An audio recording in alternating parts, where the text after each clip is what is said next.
नमस्कार दोस्तों, स्वागत है आपका मेरे YouTube चैनल स्पेशल एजुकेटर गौरव में। आज हम बात करेंगे जो आईडीडी फर्स्ट ईयर के जो फिफ्थ पेपर है उसके जो मोस्ट इम्पोर्टेंट क्वेश्चन है उसके बारे में बात करेंगे। आज का हमारा क्वेश्चन है पाठ्यक्रम विकास के सिद्धांत क्या है, कौन कौन सिद्धांत है, कुल कितने सिद्धांत हैं, इन सबके सिद्धांतों के बारे में हम चर्चा करेंगे। वीडियो शुरू करने से पहले आप लोगों से रिक्वेस्ट करना चाहूँगा, वीडियो को एंड तक देखें और चैनल को ज़रूर सब्सक्राइब करें। तो पहले इसमें सिद्धांत है, पहला सिद्धांत है विद्यार्थी केंद्रीय के सिद्धांत। पहला सिद्धांत का नाम है विद्यार्थी केंद्रीय का सिद्धांत। दूसरा है सामुदायिक केंद्रीय का सिद्धांत। दूसरा है सामुदायिक केंद्रीय का सिद्धांत। तीसरा है क्रिया केंद्रीय सिद्धांत। तीसरे सिद्धांत का नाम है क्रिया केंद्रीय सिद्धांत। चौथे सिद्धांत का नाम है विविधता का सिद्धांत। चौथा जो सिद्धांत है उसका नाम है विविधता का सिद्धांत। पाँचवा सिद्धांत का नाम है लचीलेपन का सिद्धांत। पाँचवा जो सिद्धांत है उसका नाम है लचीलेपन का सिद्धांत। छठा जो सिद्धांत है उसका नाम है सहज संबंध का सिद्धांत। छठे सिद्धांत का जो नाम है सहज संबंध का सिद्धांत है। सातवां जो सिद्धांत है उसका नाम है अनुभव की समस्या का सिद्धांत।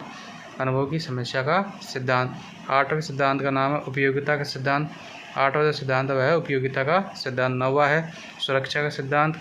10वां है निरंतरता का सिद्धांत और 11वां है समन्वय का सिद्धांत। टोटल 11 सिद्धांत है। अब इन एक सिद्धांत के बारे में चर्चा करेंगे। तो पहला विद्यार्थी केंद्रित का सिद्धांत। पाठ्यक्रम छात्र की रुचि, आवश्यकता, योग्यता तथा उसके विकास स्तर के अनुरूप होना चाहिए। जो पाठ्यक्रम है छात्र की रुचि के अनुसार, उसकी आवश्यकता के अनुसार और उसकी योग्यता के अनुसार और उसके विकास स्तर के अनुरूप होना चाहिए। छात्र की रुचि, आवश्यकता, योग्यता एवं विकास स्तर के अनुरूप होना चाहिए। अगला है दूसरा सामुदायिक केंद्र का सिद्धांत। दूसरा है सामुदायिक केंद्र का सिद्धांत क्या है? पाठ्यक्रम का निर्माण छात्रों की आवश्यकताओं के साथ साथ समुदाय की आवश्यकताओं को ध्यान में रखकर करना चाहिए। जो पाठ्यक्रम है उसका निर्माण छात्रों की जो आवश्यकता है उसके साथ साथ समुदाय की आवश्यकताओं को ध्यान में रखकर करना चाहिए। पाठ्यक्रम का निर्माण छात्रों की आवश्यकताओं के साथ साथ समुदाय की आवश्यकताओं को ध्यान में रखकर भी करना चाहिए। तीसरा पॉइंट है क्रिया केंद्रित सिद्धांत। पाठ्यक्रम क्रिया केंद्रित होना चाहिए। पाठ्यक्रम क्रिया केंद्रित होना चाहिए, जैसे खेल क्रियाएँ होनी चाहिए, रचनात्मक क्रिया होनी चाहिए और प्रोजेक्ट क्रियाएँ भी होनी चाहिए।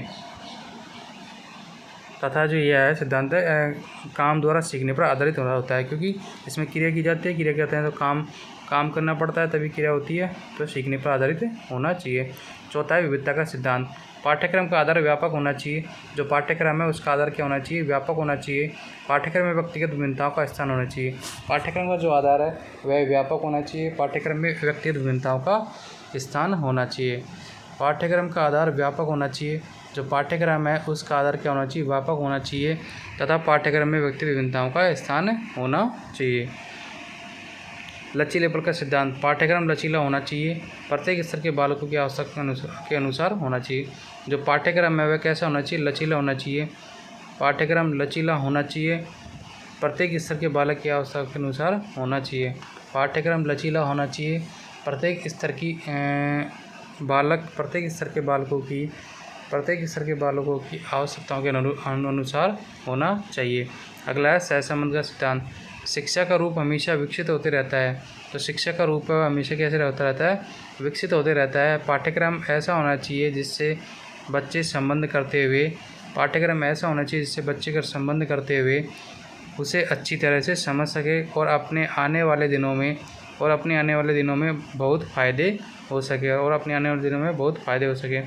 मतलब जो पाठ्यक्रम जो सिद्धांत है संबंध सिद्धांत यह है कि पाठ्यक्रम बच्चे संबंध करते हुए अच्छी तरह से समझ सके, ऐसा पाठ्यक्रम होना चाहिए, आने वाले दिनों में उनके लिए बहुत फ़ायदेमंद साबित हो सके। अगला है अनुभव की समस्या का सिद्धांत। पाठ्यक्रम अनुभव की समग्रता पर आधारित होना चाहिए। जो पाठ्यक्रम है अनुभव की समस्या पर आधारित होना चाहिए। पाठ्यक्रम में बहुमुखी क्रियाओं को शामिल करना चाहिए। अध्यापक और छात्र के मध्य औपचारिक अनौपचारिक संबंध होने चाहिए। पाठ्यक्रम में बहुमुखी क्रियाओं को शामिल करना चाहिए। अध्यापक और छात्र के मध्य क्या होना चाहिए? अनौपचारिक संबंध होना चाहिए। अगला है उपयोगिता का सिद्धांत।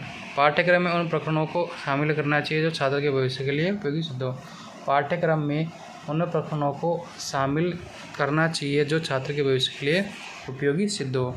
पाठ्यक्रम में उन्हीं चीज़ों को शामिल करना चाहिए जो छात्र के भविष्य के लिए उपयोगी सिद्ध हो। सुरक्षा का सिद्धांत। पाठ्यक्रम में उन विषयों को शामिल करना चाहिए जो सभ्यता और संस्कृति की सुरक्षा में सहायक सिद्ध हो। पाठ्यक्रम में उन विषयों को शामिल करना चाहिए जो सभ्यता एवं संस्कृति की सुरक्षा में सहायक सिद्ध हो। 10वां निरंतरता का सिद्धांत। पाठ्यक्रम निर्माण करते समय यह ध्यान रखना चाहिए कि वह एक तरफ से पहले पढ़ी हुई बातों से संबंध रहे एक तरफ से पहले पढ़ी हुई बातों से संबंधी रहे तथा दूसरी तरफ आगे कक्षा में जो कुछ पढ़ना है उसके लिए आधार का कार्य करे। मतलब पहले का संबंध है, एक तरफ से पहले पढ़ी बातों का संबंध रहे तो दूसरी तरफ आगे कक्षा में जो कुछ पढ़ना है उसके लिए आधार का कार्य करे। 11वां समन्वय का सिद्धांत। पाठ्यक्रम में अनौपचारिक एवं औपचारिक शिक्षा, प्रत्यक्ष एवं अप्रत्यक्ष शिक्षा, सामान्य शिक्षा तथा विशेष शिक्षा, उदार एवं व्यवसाय शिक्षा तथा शिक्षा के व्यक्तिगत सामाजिक उद्देश्यों का समन्वय होना चाहिए। पाठ्यक्रम में अनौपचारिक एवं औपचारिक शिक्षा, प्रत्यक्ष एवं अप्रत्यक्ष शिक्षा, सामान्य एवं विशिष्ट शिक्षा, उदार एवं व्यवसायिक शिक्षा तथा शिक्षा के व्यक्तिगत सामाजिक उद्देश्यों का समन्वय होना चाहिए। मतलब उसमें अनौपचारिक होनी चाहिए, औपचारिक शिक्षा होनी चाहिए, सामान्य शिक्षा होनी चाहिए, प्रत्यक्ष शिक्षा होनी चाहिए, अप्रत्यक्ष शिक्षा होनी चाहिए, विशेष शिक्षा होनी चाहिए तथा उदार एवं व्यवसायिक शिक्षा होनी चाहिए। शिक्षा के व्यक्तिगत सामाजिक उद्देश्यों का समन्वय होना चाहिए। तो ये टोटल थे 11 सिद्धांत है। एक बार इनको फिर से सिद्धांत का नाम देख लेते हैं। विद्यार्थी केंद्र का सिद्धांत, सामुदायिक केंद्र का सिद्धांत, तीसरा क्रिया केंद्र का सिद्धांत, चौथा विविधता का सिद्धांत, 5वां है लचीलापन का सिद्धांत, 6 सहसंबंध का सिद्धांत, 7वां अनुभव की समस्या का सिद्धांत, 8वां उपयोगिता का सिद्धांत, 9वां सुरक्षा का सिद्धांत, 10वां निरंतरता का सिद्धांत, 11वां समन्वय का सिद्धांत। तो आप दोस्तों आपको वीडियो अच्छा लगा वीडियो को लाइक कीजिएगा और हमारे चैनल को जरूर सब्सक्राइब कीजिएगा। मिलते हैं नेक्स्ट में। धन्यवाद, प्यार और सपोर्ट।